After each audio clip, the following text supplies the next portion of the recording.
বাড়িতে যে এত সুন্দরভাবে দই বসানো যায় সেটা না দেখলে বিশ্বাসই হবে না। দেখুন, প্রথমে আমি এখানে 1.5 লিটার দুধ নিয়েছি।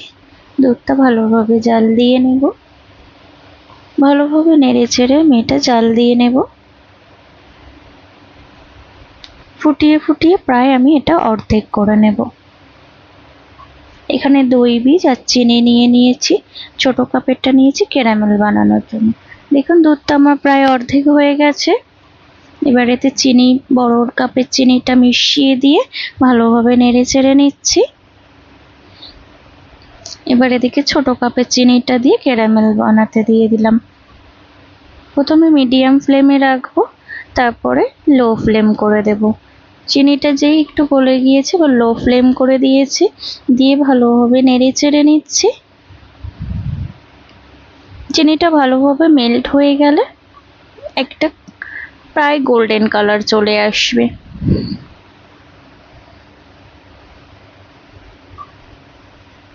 দেখুন, হালকা হালকা কালার হচ্ছে।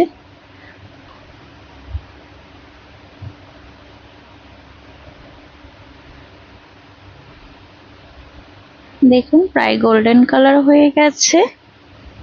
এবার আমি এতে 1 হাতা দুধ ওখান থেকেই তুলে নিয়ে আমি এর মধ্যে দিয়ে ভালোভাবে নেড়ে চেড়ে নেব। ক্যারামেলটার সাথে ভালোভাবে মিক্সড করে নেব। ভালোভাবে মিক্সড করা হয়ে গেছে। এবার ক্যারামেলটা আমি বাকি দুধের মধ্যে ঢেলে দেব, দিয়ে ভালোভাবে নাড়িয়ে নেব। দেখুন, পুরো ভালোভাবে মিক্সড করে নিচ্ছি। এবার এখানে একটা পাত্রে আমি দই বীজ তুলে নিচ্ছি কিছুটা। এই দই বীজটা ভালোভাবে ফাটিয়ে নিতে হবে। এটা একটা ক্রিমি ভাব হয়ে গেছে। এবার আমি অল্প একটু দুধ দিয়ে আরেকটু ক্রিমি ভাব করে নিচ্ছি। এবার এই দুধটা হাত সওয়া মতন হলে দইটা ঢেলে দেব। এদিকে একটা মাটির পাত্র নিয়েছি, ভালোভাবে মাটির পাত্রটা মুছে আমি দই বীজটা লাগিয়ে দিচ্ছি। দই বীজটা লাগানো হয়ে গেছে। এবার আমি দুধটা ঢেলে দিচ্ছি। এবার এটা ফয়েল পেপার দিয়ে একটা তাওয়াল ঢাকা দিয়ে আমি প্রায় 4 থেকে 6 ঘন্টা আমি রেখে দেব।